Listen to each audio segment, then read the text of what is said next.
उसने इतनी जोर से काटा कि मैंने अपनी चीज बाहर निकाल ली। मैंने आश्चर्य और विस्मय के मिलेजुले भाव से उसकी ओर देखा। वह मंद-मंद मुस्कुरा रहा था, अपने जीजा पर गर्व कर रहा था। उसकी मुस्कान ने मुझ पर जादुई असर किया।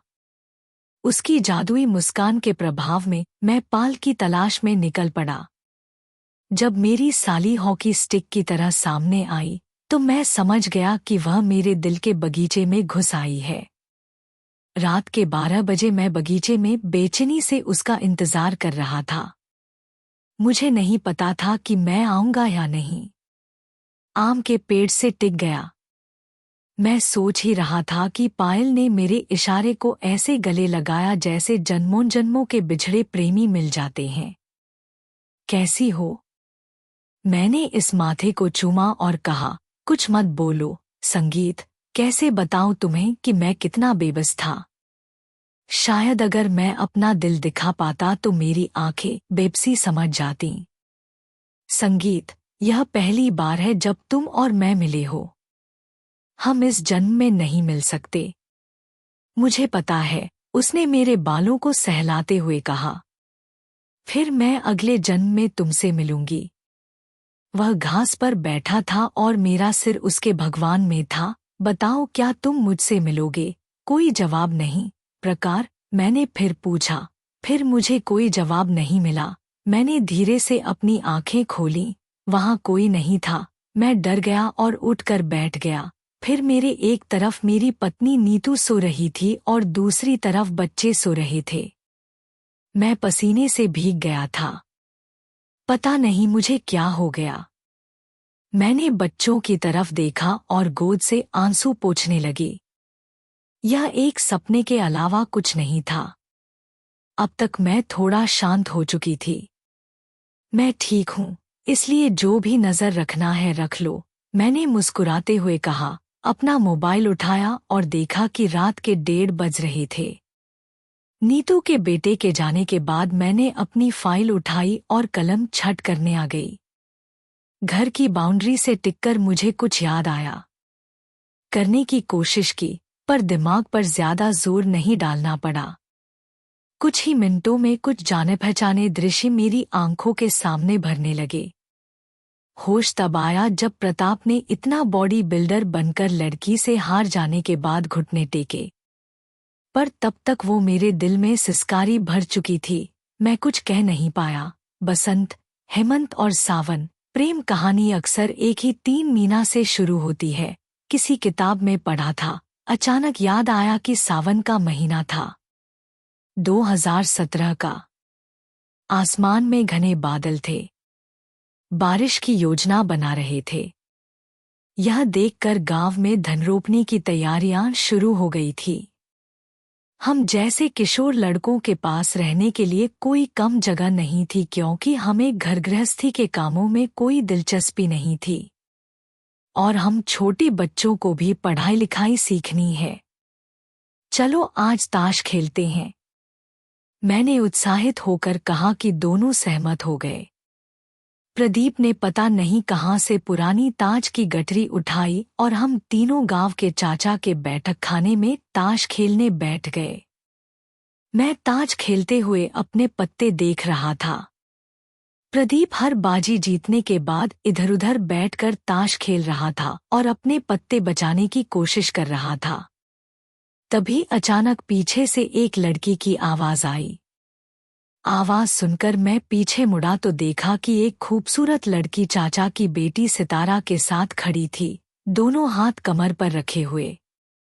हम तीनों घर में ऐसे रह रहे थे जैसे हमने कोई बहुत बड़ा काम कर दिया हो, पर मैंने कभी उस पर ध्यान नहीं दिया। वैसे भी मुझे लड़कियों से बात करने में झिझक महसूस होती थी। अगर हाँ तो तुम्हें क्या है? प्रदीप ने अड़कर कहा। शायद मैं उसके स्वभाव से परिचित था। खैर एक बात, ऊपर से चोरी करते हुए सीन जोड़ी कहते हुए वह जल्दी से सामने पड़े ताज कार्ड पर कूद पड़ा। प्रदीप ने पहले ही उसकी मंशा भांप ली थी। उसने जल्दी से वैसा ही किया। उसने सारे पत्ते मुट्ठी में ले लिए, यह देखते हुए कि हवाएं उसके पेट की रक्षा नहीं कर पाएंगी। इसीलिए उसने बड़ी चतुराई से उसे मेरे हवाले कर दिया। पत्ते मेरी फौलादी मुट्ठी में कैद हो गए। एक पाल तक तो ठीक रहा, लेकिन अगले ही पाल ने मेरी ओर पानी फेर दिया। प्रदीप ने पत्र देखकर मुझमें भी हिम्मत जगाई। मैं थोड़ा मुस्कुराई और अपनी चुनौती स्वीकार कर ली। अगले ही पल मैंने पूरी ताकत से मिट्टी खोदी, जो एक लड़की के लिए तो मुश्किल है ही, मेरी उम्र के सभी लड़कों के लिए भी नहीं। मैं बचपन से ही दर्द से पीड़ित रहती थी और जोड़ों में कीर्तन करती थी, इसलिए बड़े लड़कों के बीच भी मैं उनसे अलग थी। बहुत कोशिश करने के बाद भी जब मैं अपने मकसद में कामयाब नहीं हुआ तो वो मुझ पर हंसने लगा।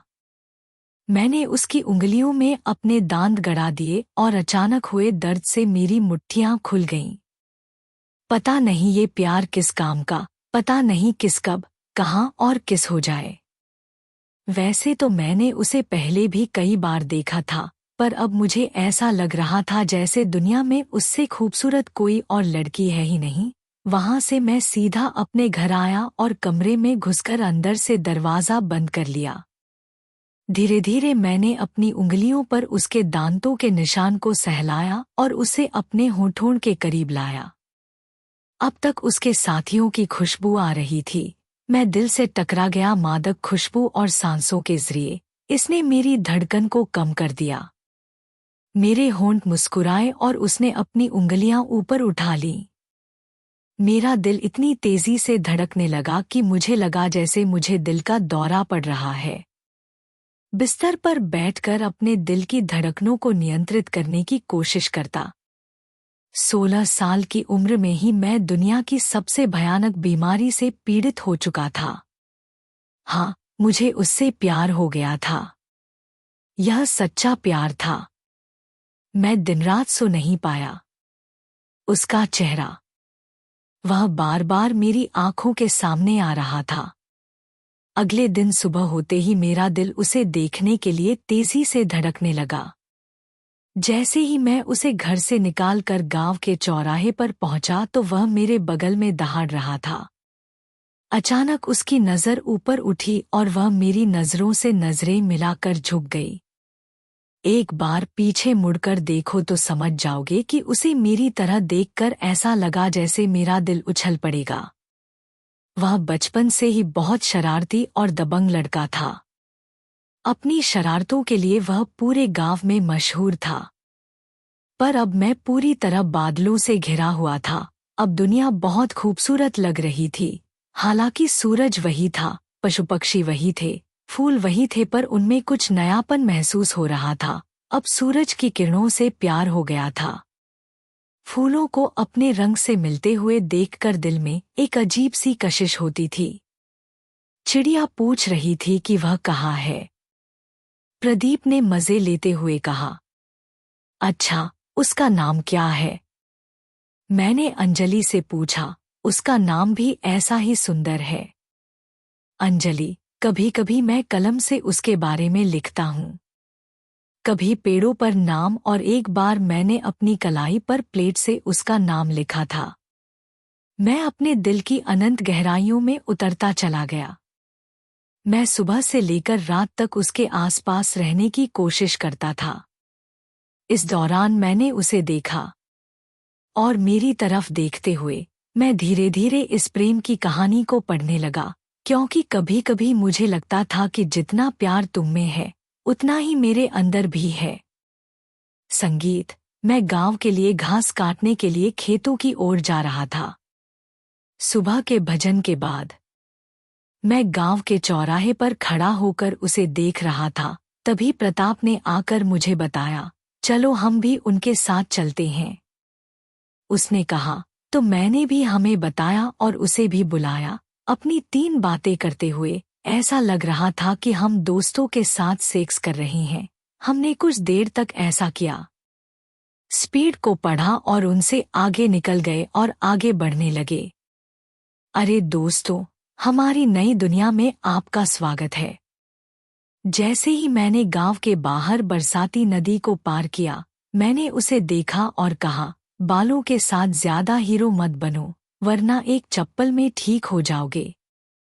मैं कर दूंगी। पता नहीं उसे क्या समझ में आया कि नदी के उस पार से उस पर जोर से चिल्लाया, सुनो, मैं तुम्हें रास्ता दे रही हूँ प्रताप। शायद मैंने उसे छूते हुए कुछ अश्लील बातें कह दी हों। बहुत गुस्सा आया, पर यह सोचकर मैं थोड़ी देर चुप रही। कुछ डर के साथ ही कहानी बन गई कि ये लोग घर घर जाकर अपने परिवार वालों को कुछ न कुछ देते रहते हैं। खैर, हम आगे मैदान की ओर बढ़े और अपने पहले दोस्तों के साथ घास काटने लगे। हम उनका इंतजार करने लगे। कुछ देर डर के बाद सभी लड़कियां मुझसे मत पूछो मैं इस दोस्त के साथ क्या कर रहा था। उसके दोस्तों ने उसे मेरी तरफ घुमाया और धीरे धीरे उसे सूंघना शुरू कर दिया। शायद वे उसे लड़ाई के लिए उकसा रहे थे, लेकिन मैं अपने घुटनों पर बैठा रहा और चुप्पी की मिसाल था। जब भी वो चुप रहती तो अपना सर उठाकर मुझे बेबस कर देती। कुछ देर डर के बाद वो अपनी जान बचाने के लिए खड़ी हुई और लड़कियों के सर पर घास के जमघट को उठाया और आखिर में उसे अकेले नहीं उठा पाई। वो हमारी तरफ देखने चली गई। मैंने भी उसका बदला गली से लिया। उसे उठाने में थक गई होगी। उसने घास को ऊपर उठाने की कोशिश शुरू कर दी। अब मैं खुद पर काबू नहीं रख सका, तुरंत उसकी मदद के लिए खड़ा हो गया। घास उठाते समय उनकी आंखें मुझसे इतनी करीब से मिली कि दोनों एक दूसरे में डूब गईं। मैं धीरे धीरे बेहोश होने लगा। बच्चा प्यार का ऐसा सफर शुरू हुआ जिसमें कोई पेंसिल नहीं थी। इधर बाबू साहब अपनी ड्यूटी करके आए और दिन भर क्रिकेट खेला। शाम को जैसे ही मैं घर में दाखिल हुआ, मेरा सामना बाबूजी से हुआ। बाबूजी की बेटी, माँ और मेरे बाद मैं खाना नहीं खाऊंगा। जब वे गीत भजन लेकर आए तो मैंने खाने से मना कर दिया। माँ और बहनों के बहुत मनाने के बाद भी मैंने खाना नहीं खाया। मेरे परिवार के सदस्य, खास तौर पर बाबूजी, मुझे बहुत प्यार करते थे। मुझे याद नहीं पड़ता कि बापूजी अम्मा ने कभी मुझसे कहा हो कि तुम हमारी हो, हाँ मेरी हो। शैतानों के चक्कर में फंसकर कभी कभी मैं स्वभाव से छोटा हो गया था।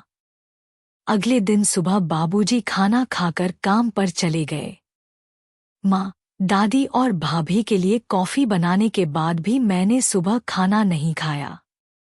शाम को क्यों नहीं खा रहे हो? जब सब मेरे लिए खाना बनाने चले गए तो बापूजी खुद खाना लेकर आ गए। देखो बेटा, अब मैं बच्चा नहीं रहा, अब तुम जवान हो गए हो। क्रिकेट खेलने से तुम्हारा पेट नहीं भरेगा, अब घर की जिम्मेदारी समझो। क्या तुम्हें नहीं दिख रहा कि घर का खर्च चलने वाला है? कैसी स्थिति है? जवानी ढोंग में घर बैठे हैं और घर में अनाज के पैसे नहीं हैं। दिन भर धूप में जलने के बाद भी मैं परिवार की जरूरतों को पूरा नहीं कर पा रहा हूँ। क्या तुम्हें यह सब दिखाई नहीं देता? वे मुझे प्यार से समझा रहे थे और मैं चुपचाप था। मैं सुन रहा था। अब उठो और खाना खा लो, नहीं तो मैं भी खाना नहीं खाऊंगा। ऐसा अक्सर होता था जब मैं उनके समझाने पर भी नहीं मानता था तो गुस्सा होकर भजन की थाली फेंक कर चुपचाप सो जाता था, और फिर जब तक मैं जाकर नहीं मान जाता तब तक वह खाना नहीं खाते थे। इससे पहले कि वह भजन की थाली उठाकर फेंके, मैं उठकर हाथ धोने लगा। शायद मैं मीठी के घर का ही था। पहले मैं पास के कस्बे बाबूजी के चीनी मिल के सरकारी दफ्तर में चपरासी का काम करता था। तनख्वाह अच्छी थी, इसलिए घर में किसी चीज की जरूरत नहीं थी। कोई कमी नहीं थी। इसी कस्बे के अच्छे अंग्रेजी मीडियम स्कूल में पढ़ा था। सब कुछ ठीक चल रहा था। बड़े भाई भाभी अपना असली रंग दिखाने लगे, घर में झगड़े होने लगे, बापूजी शराब पीने लगे और बाबूजी के घर से निकल गया। मैंने उससे शुरू किया, अरे कल पूरा दिन कहाँ थे? जैसे ही अगले दिन उनसे मुलाकात हुई, प्रताप ने मुझसे पूछा, मैं पैसे रोकने गया था। क्यों, क्या हुआ? पूछ रहा था कि तुम्हारा दोस्त आज दिखाई नहीं दे रहा है। तो उसने मुझे बताया, यह भी बताया कि मैं अपने मामा के घर गया था। खैर, अब मुझे समझ में आया कि मेरी छोटी बहन भी यही बात क्यों पूछ रही थी। शायद वह कल किसी लड़की के साथ मुझे देखने खेतों में गया होगा। मेरी छोटी बहन उसकी दोस्त थी। शायद उसी से मुझे पता चल गया होगा कि मैं कहाँ हूँ। अब मैं भी दूसरों के खेतों में मजदूरी करने लगा, हालांकि मुझे यह अच्छा नहीं लग रहा था। धीरे धीरे मुझे लगने लगा कि मुझे अपने प्यार का इजहार कर देना चाहिए, क्योंकि अब मैं उससे प्यार करने लगा हूँ। रात के अकेलेपन को दिल में सताए बिना मैं रह नहीं सकता था। कहाँ मैं अमीर घराने की राजकुमारी और कहाँ तुम गरीब माँ बाप के अनपढ़ लड़के। उसका क्या तुम उसके लायक हो? क्या उसे खुशियों भरी जिंदगी दे पाओगे? क्या तुम चाहते हो कि तुम्हारे बाद अंधेरे में किसी की हंसी उदास हो जाए? चलो मैं उसके साथ अपने सपनों का महल सजाता हूँ। ज़मीर को मुझे आईना दिखाने दो। आज पहली बार जिंदगी में मैं अपनी गरीबी पर रो रहा था।